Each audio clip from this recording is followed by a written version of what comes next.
Agora na Band News FM, Seus Filhos, com Roseli Saião e Thaís Dias.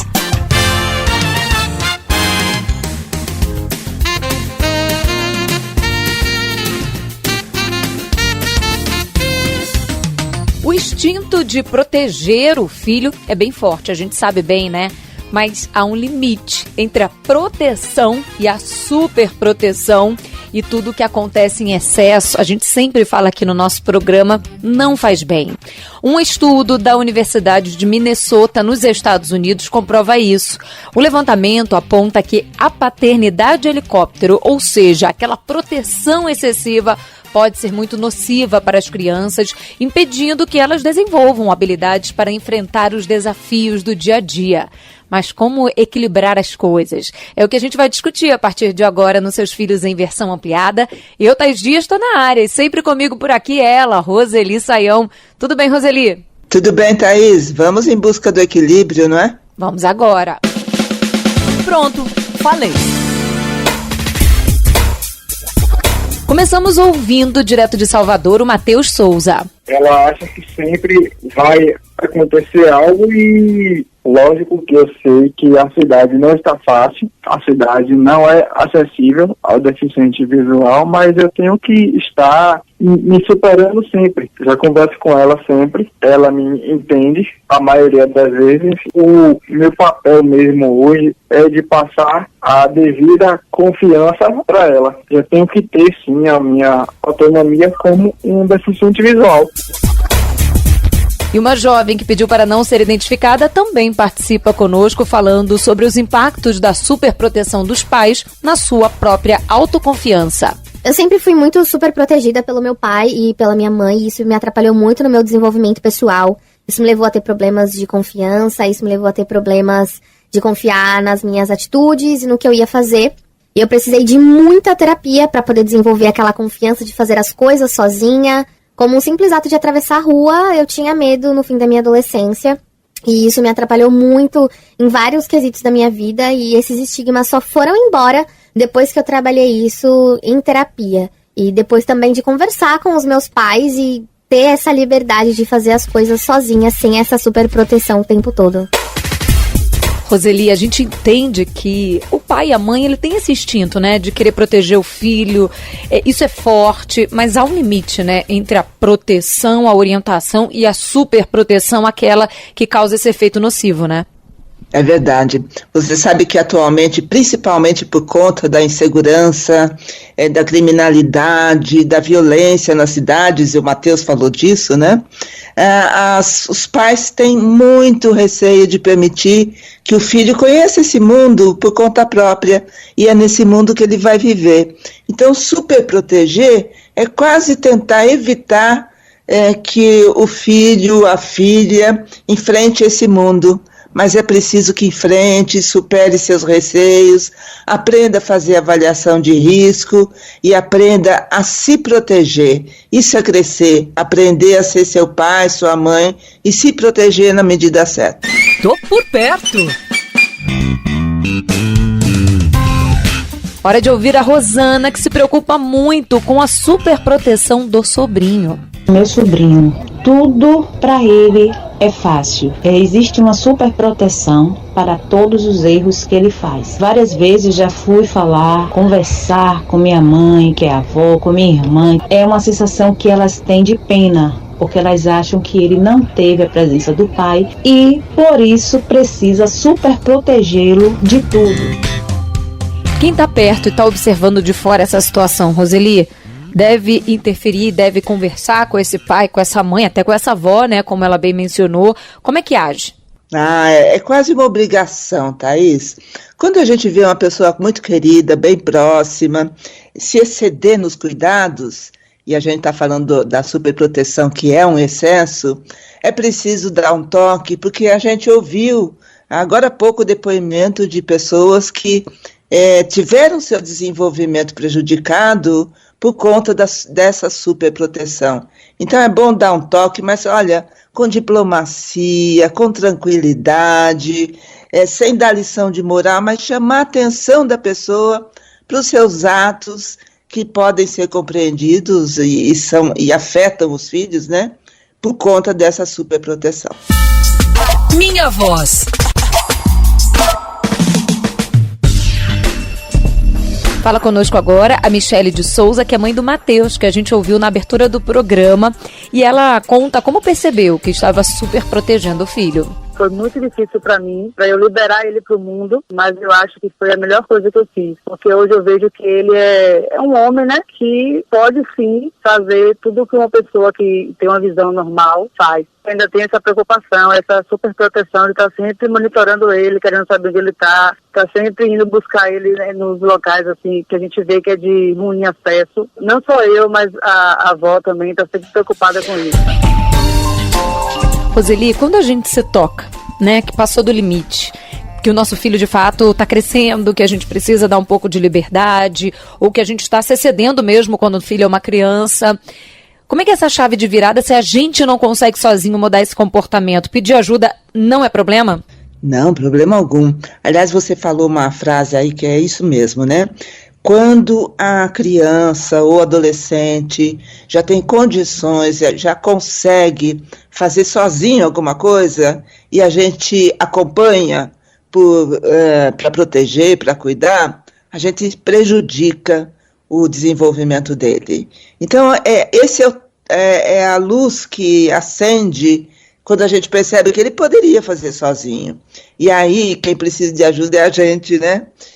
Ou seja, nós precisamos de um limite nessa relação com os filhos. À medida que eles vão crescendo, o limite para nós deve ir crescendo também. Ou seja, ele deve ter acesso à própria vida. Me conta uma história. Qual é a dica que você traz para o nosso ouvinte refletir um pouco mais sobre esse assunto, Roseli? É um livro que foi escrito por uma educadora americana, que escreve inclusive para jornal, faz colunas, e é bem interessante porque ela dá exemplos práticos e dá assim, dicas, né, para lidar com essa questão. O título é Pais Superprotetores, Filhos Bananas.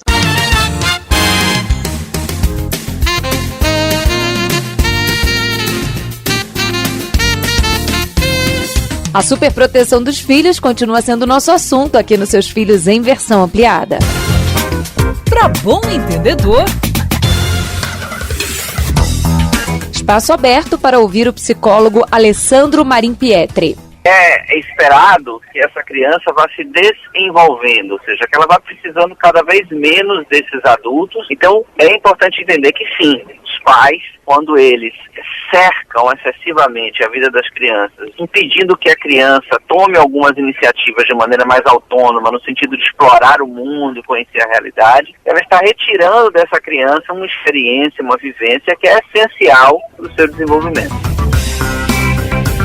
Roseli, é difícil a gente não querer proteger o filho de uma situação que deixa ele com medo, que deixa ele triste, né? E é importante que ele aprenda com essas situações. E é quando a gente entende que isso é um aprendizado, fica mais fácil lidar, né? E dar um passo atrás. É isso? É verdade. Sabe, Thaís, seria bem interessante que à medida que o filho cresce, os pais se lembrassem do momento em que ele era bebê e os pais queriam que ele aprendesse a andar. Os pais incentivam, inclusive a criança cai nos seus primeiros passos, chora porque dói a perna, mas mesmo assim os pais insistem porque a criança que caminha tem mais autonomia. Então esse é o belo exemplo que a gente deve levar para o resto da vida, ou seja, há um momento em que o filho precisa caminhar, lá no bebê com as próprias pernas e depois no sentido metafórico. E olha, se você quiser participar conosco, compartilhar uma experiência, mandar para cá a sua dúvida, anote o nosso e-mail, seusfilhos@bandnewsfm.com.br. Pelas redes sociais, @Thaís B. Dias, Thaís com H, ou @Roseli Saião, Roseli com Y, Saião também.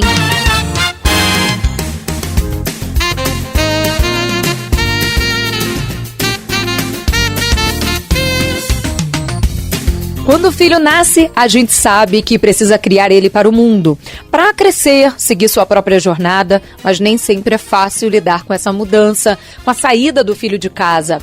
Há uma sensação de angústia, muitas vezes, de que algo está faltando, de que há uma lacuna a ser preenchida. Isso tem nome, Síndrome do Ninho Vazio.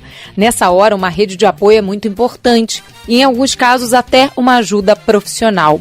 Os Seus Filhos em Versão Ampliada está aqui para te ajudar a encarar esse momento. Vamos juntos! Que sufoco!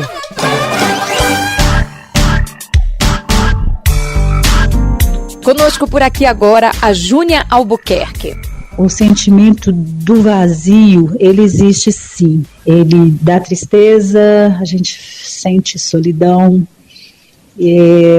ciúme, né? Por saber que onde eles estão aí sendo adotados por outras famílias, mas por outro lado que a gente deseja que eles estejam bem, mesmo distantes da gente. Roseli, vamos lá aqui nessa reflexão. Primeiro, detalhando exatamente o que é essa síndrome do ninho vazio, porque muitas vezes a gente sente esse turbilhão de emoções, mas não consegue, né, dar um nome a ele. E vamos lá também entender como lidar com tudo isso. E aí, traz dica pra gente, vai? Para algumas mulheres não é fácil mesmo. Algumas mulheres sentem esse vazio que a Júnia falou, né? Outras mulheres ficam assim, sem saber direito para onde ir, o que fazer, e outras se entristecem, chegam até a depressão, uma angústia terrível, e aí é necessária uma intervenção profissional, como você bem falou no início.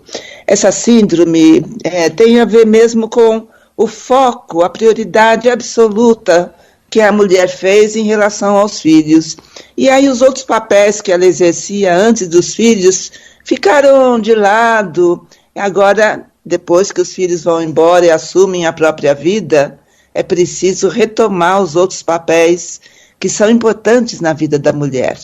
Então, é preciso olhar para si mesmo, aquele autoconhecimento que a gente tanto fala é importante, para saber o que pode ser da minha vida a partir de agora, que eu estou focada em mim e não mais nos filhos. Roseli, mas esse é um fenômeno que ele pode atingir tanto a mãe, como você bem mencionou, mas também os pais, né? Eles podem sentir exatamente esse vazio dentro do peito sem saber explicar, né? É verdade, foi o exemplo que eu dei da mãe, mas os pais, alguns pais inclusive, sofrem mais do que a mãe. Aí é uma questão pessoal de cada um e a maneira de encarar é a mesma, né? Procurar alternativas para substituir aquilo que era prioridade por outras facetas da vida. Comigo deu certo. A Renata Nunes conta que a filha saiu de casa para estudar e trabalhar há 2 anos. E ela fala pra gente agora o que sentiu e como lidou com essa questão.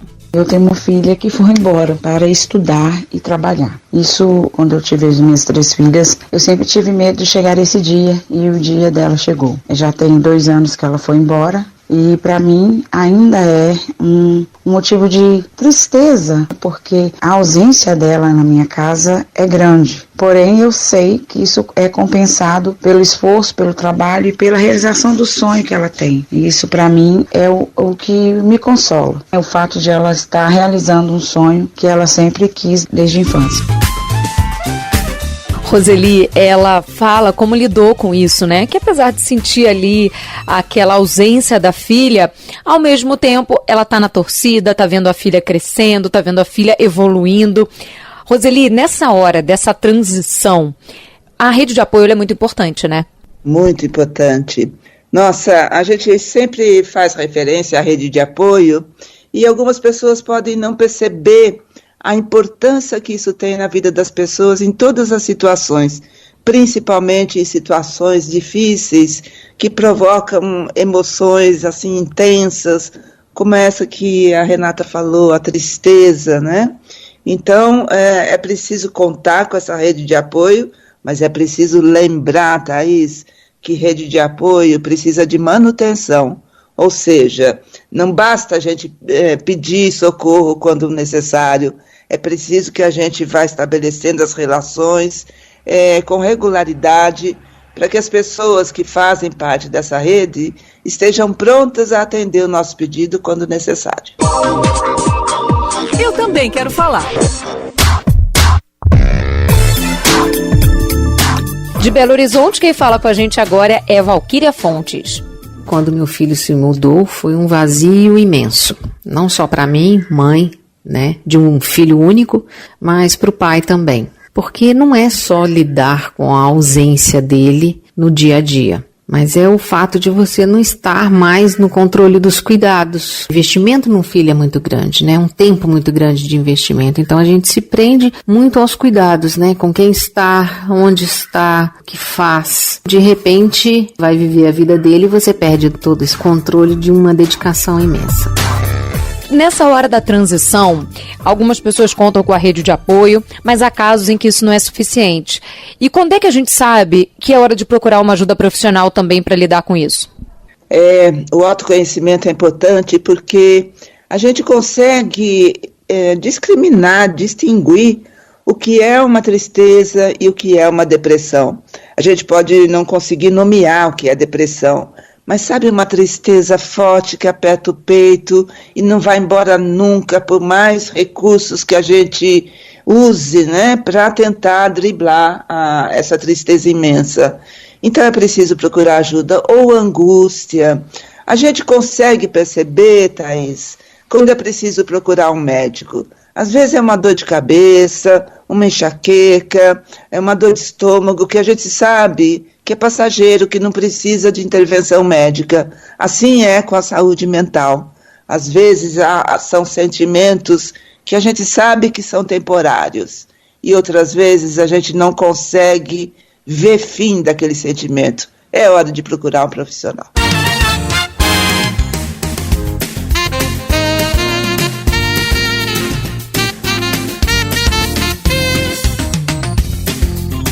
A síndrome do ninho vazio continua sendo o nosso assunto aqui nos Seus Filhos em versão ampliada. Para bom entendedor. Conosco agora o Bruno Fratesi, que é psicólogo, e conta um pouco sobre as formas, né, de lidar com a síndrome do ninho vazio. Alguns pais se sentem como se parte deles tivesse sido arrancada. Eles vão precisar trabalhar esse processo de adaptação a esse novo cenário. É um exercício de desapego que eles vão ter que fazer. Então é importante para isso que seja muito dialogado, de forma positiva. Então, processo natural da vida, que eles mesmos passaram por isso lá atrás. Manterem um contato também, isso ajuda a fazer com que esse processo seja mais tranquilo, né, equilibrado. Confiar também nos filhos, nas escolhas que eles vão fazer, né, e acreditar que esse seja um caminho positivo, saudável e natural. É isso, Roseli? É isso. Quando o filho nasce, a gente precisa saber que o destino dele é crescer. E crescer até o momento de assumir a própria vida. É esse o momento importante da vida dos filhos e dos pais. Agora eu queria aproveitar rapidamente para saber se tem uma forma de prevenir esse sentimento todo. A gente sempre fala, né, de prevenção. A gente começa a exercitar uma espécie de desapego desse dia a dia com o filho um pouco antes ou não? Aproveita até o último momento, Roseli. Como é que a gente trabalha também internamente essa adaptação antes mesmo da saída? É preciso aproveitar, mas olha, uma boa prevenção é sempre o diálogo franco, aberto, que fale também sobre as emoções dos pais, do filho, da filha. É importante, porque isso, apesar de fisicamente o filho ou a filha poder deixar a casa dos pais para ou ir para outro país, ou ir para a sua própria casa, eles mantêm essa ligação, esse vínculo, e se visitam, né, sempre que possível. Com a internet fica muito mais fácil. A prevenção é o bom relacionamento. Vi e curti.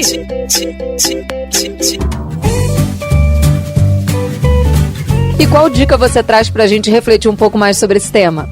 Sabe, eu escolhi uma comédia, Thaís, porque às vezes é um assunto que é difícil para a pessoa. A comédia ajuda a relaxar e ajuda a pensar também. É uma comédia francesa que trata exatamente da última filha mais nova de uma mulher que vai embora para casa, os outros filhos já foram, e ela lida com essa síndrome, com esse vazio. O título do filme é Meu Bebê.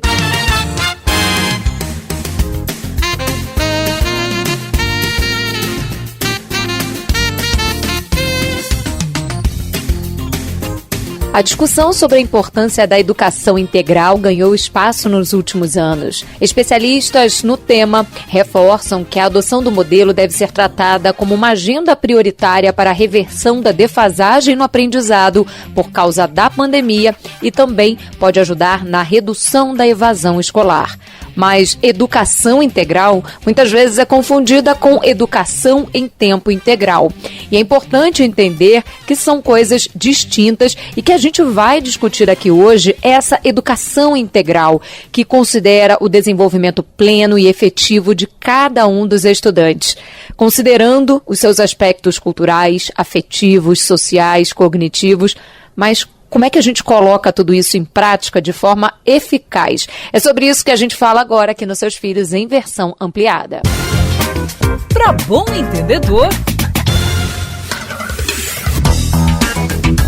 Conosco agora a gerente de programas e projetos do SEMPEC, Guilhermina Garcia. A educação integral a gente tem que é aquela que contempla os diversos aspectos do desenvolvimento humano na esfera individual e na vida em sociedade. Então ele abrange as dimensões cognitiva, afetiva, social, política, cultural, física, ética e estética. É uma concepção que entende que a aprendizagem se dá não apenas dos conteúdos escolares, mas também dos saberes da comunidade. São boas estratégias para a gente resgatar níveis satisfatórios, de aprendizagem e principalmente como uma resposta para os desafios que a pandemia trouxe para todas as escolas.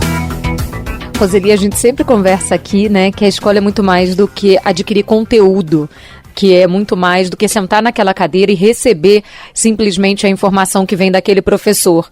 É pensar esse conteúdo, é se integrar com a comunidade, com o ambiente ao redor, colocar temas em debate, levar em consideração os aspectos emocionais, culturais de cada um dos estudantes. Mas como é que a gente coloca tudo isso em prática? Pois é, nossas escolas, a nossa sociedade de um modo geral, não tem essa tradição, as nossas escolas, a gente sabe, são conteudistas e preocupam-se apenas com isso. Há exceções, mas são poucas. É difícil a gente pensar numa educação que não seja integral, que não aborde todas essas facetas da pessoa, Não só cognitiva, mas a física, a emocional, a social, a cultura, a arte, tudo isso precisa de um processo educativo. Então, é importante que a gente comece a pensar e exigir das escolas esse projeto. E como tem muito a ver com o cultural, com o social, esse projeto só é conseguido, Thaís, quando a escola tem um relacionamento muito próximo com a comunidade do seu entorno, que ela convida a escola, chama para que elas participem da elaboração desse projeto. E a escola? Diz o quê? Agora espaço para ouvir a pedagoga Adora Alcântara, que trabalha em uma escola que adotou a educação integral, e ela conta um pouco dessa experiência. E nessa educação integral, como prática, um exemplo que nós vivenciamos nesse último mês foi o tema Juntos contra o Bullying. E os maiores, já os adolescentes, vivenciaram o autocontrole emocional. Com isso, eles conseguem ter uma relação muito mais próxima, muito mais respeitosa, tanto no ambiente escolar quanto fora dele. Tanto no ambiente escolar quanto fora dele. Esse modelo de educação integral traz também a comunidade para dentro da escola, traz esse assunto que está rodando do lado de fora dos muros para ser debatido e leva a experiência da escola para fora, porque eu acho que essa integração também é fundamental da gente trabalhar, né, Roseli? Sim. Nós chamamos muito de parceria escola-família, mas a gente tem um nome e não tem uma boa prática a esse respeito. Precisamos desse aprendizado. A nossa sociedade se juntar à escola, não para exigir ou reclamar de questões que afetam o integrante da família, o filho que é aluno daquela escola, mas pensando O que é que nós queremos de melhor para a nossa sociedade e qual é o papel da escola na formação desse que será adulto, o cidadão, e que pode mudar essa sociedade e pelo menos colaborar com isso. Então não há como pensar na educação integral sem que a escola não esteja muito parceira de verdade, não apenas nas palavras, da comunidade, mas da comunidade no coletivo e não em cada família. Minha voz.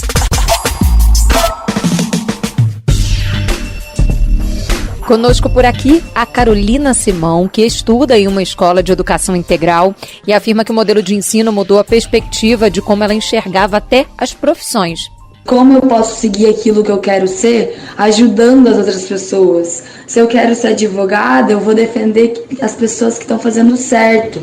Se eu quero ser médica, eu vou ajudar ao máximo, vou me dar ao máximo para poder fazer as pessoas sobreviverem. É muito mais do que tirar 10 em história ou tirar 0 em sociologia. É mais do que, você conseguir interagir e enxergar o outro como uma pessoa, com respeito e empatia. Ela me fez lembrar de uma cena de um filme que eu assisti, A Vida no Paraíso, que é a história de um maestro assim, mundialmente famoso. E aí perguntam desde quando ele desejou ser maestro, e ele lembra, de quando ele era criança, que ele queria uma atividade que pudesse dar uma alegria ao mundo. Então é isso, não basta procurar uma profissão que seja, dê uma boa renda, um bom status profissional, pessoal. É preciso que a gente colabore com esse mundo, porque é nele que a gente vive. Vamos navegar! Já que você falou de um filme que você lembrou agora, né, Roseli? Eu já antecipei aqui a nossa dica de hoje para pensar um pouquinho mais sobre educação integral. Qual é a sua indicação? O site é exatamente esse, educaçãointegral.org.br. É um site que explica, as pessoas vão poder entender melhor o conceito da educação integral e, inclusive, oferece nesse site a possibilidade de você baixar gratuitamente um livro que fala a respeito da educação integral. Então tá aí a dica da Roseli, educaçãointegral.org.br.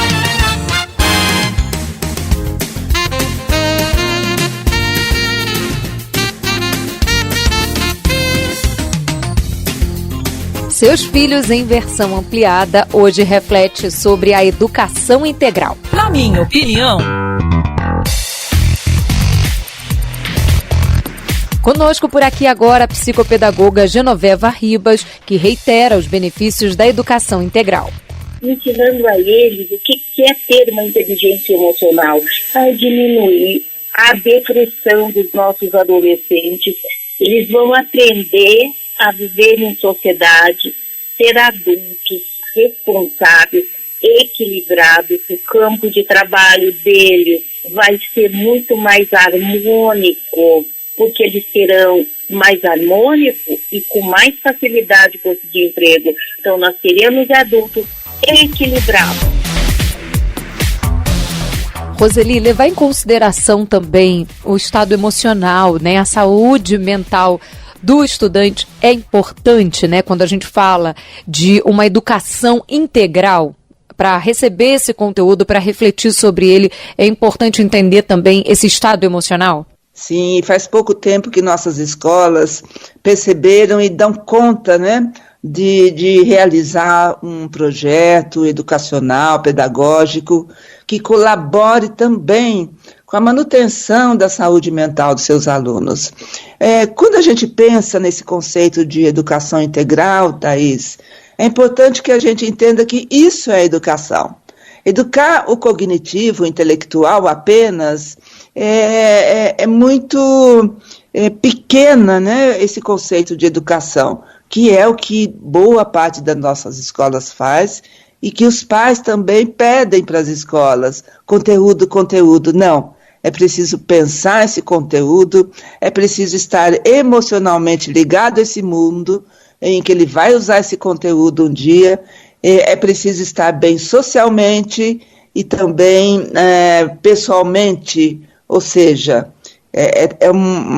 uma questão de global. A gente precisa abordar o aluno de maneira global. Isso é educação. E olha, se você ficou com alguma dúvida sobre esse assunto ou alguns dos temas que foram debatidos aqui ao longo da última hora, você pode e deve participar conosco, mandar para cá a sua pergunta. seusfilhos@bandnewsfm.com.br. Se quiser também participar conosco, compartilhar suas experiências, é só nos buscar nas redes sociais. @Roseli Saião, Roseli com Y, Saião também, ou @Thaís B. Dias, Thaís com H. Se quiser ouvir o nosso programa mais uma vez, é só entrar no nosso site ou também buscar nos principais tocadores de áudio. Agradeço muito a produção da Luana Pereira, a sonorização do José Antônio de Araújo e, lógico, agradeço muito a sua companhia, você ouvinte da Band News FM, sempre conosco por aqui. Meu agradecimento especial para ela, minha companheira de todos os dias, Roseli Saião. Um beijo para você, Roseli. Um beijo de volta, Thaís, e muito carinho para os nossos ouvintes. E continue ligado, porque você já sabe, os seus filhos você só ouve aqui na Band News FM.